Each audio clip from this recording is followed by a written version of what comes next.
四吉之山，即係全部係吉數嚟㗎。留意啦，呢四句係乜嘢咧？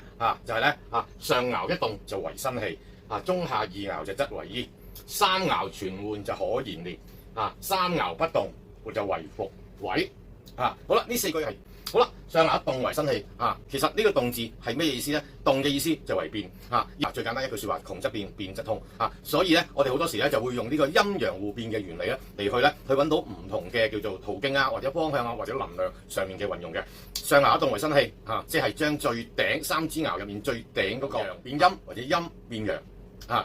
我先解釋咗，因為後面有一個實際嘅例子，再同大家詳細再講。中下二爻則為醫，即係將你呢一個卦改點樣改將中間同埋最低嗰支陽變陰，陰變陽嘅話，呢個計出嚟就叫做天醫星。好啦，三爻全換可延年，即係提醒大家就將咧你三支爻咧就陰陽互變，陽變陰，陰變陽咁解嘅。三爻不動就為復位。好啦，呢個復位原本嗰支卦咁好啦，我再俾一個簡單嘅例子大家去睇啊。就講你自己本命如果你本命自己如果唔記得點樣去計自己本命嘅話。記得睇翻之前嘅影片啦，有一個影片係專針對講點去計，無論你係男定係女，點樣計你自己嘅本命卦嘅。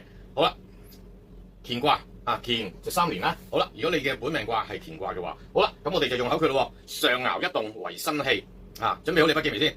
準備好我嚟咯。上爻一動為生氣。好啦，呢度3支，好啦，你見到呢度有個圓圈嘅意思係代表咗乜嘢？就係呢個位置叫動嘅地方。咁好啦，乾卦一變變乜嘢上爻一動，即係最上嗰支爻就去變啦。最上嗰支變咗咩？一變就變咗叫做兌卦。兌卦兌卦就屬於呢個正西區嘅。咁即係兌卦嘅正西區就係叫做四吉之山入面嘅叫做生氣位啦。好啦，中下二爻以乾卦做翻定位，中下二爻就則為醫。好啦，呢支係咩咧？呢支叫艮卦，艮覆滿嘅艮卦。艮卦係掌管乜嘢咧？係坐喺呢個叫做東北區嘅。好啦，咁呢個就係咧，原來東北區咧就係你嘅天醫星所在嘅地方嚟嘅。好啦，三支同樣睇翻乾卦，三支都變三爻全換好啦，呢三支乾係陽嘛，三支都變咗做陰啦。三爻全換就可延年。好啦，三爻就為坤卦，坤卦就掌管坐喺呢個西南區嘅。咁佢呢個坤卦以乾卦嚟做定位，呢個坤卦就係延年星啦。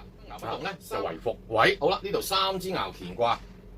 乾卦即係變翻乾卦咯，即係冇變過咯，就為復位。好啦，咁即係乾卦西北區就叫復位，直招為之叫做四吉之山，亦都係八字入面咧所有吉數嗰4句口訣嘅。